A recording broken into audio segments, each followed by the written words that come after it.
Hey guys, this is how to add text to photopea.com.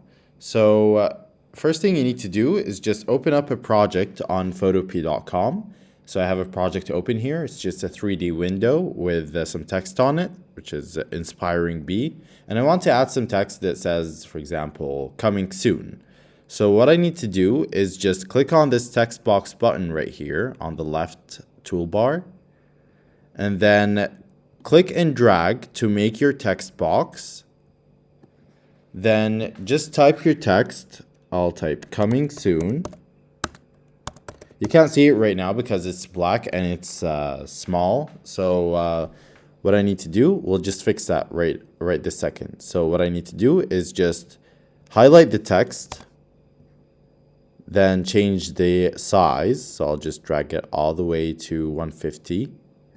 And then I can change the color, make it white, for example. Click OK. I'll change the alignment,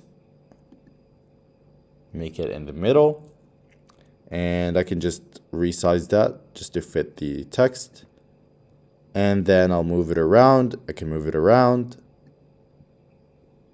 And then you can also change the font from here. Right there at the top left, I'll make it Delta Gothic 1, for example. And yeah, this is pretty much it. So I can just click on this check button and looking pretty good. So this is how to add text to photopea.com in your project. Hope that video is helpful.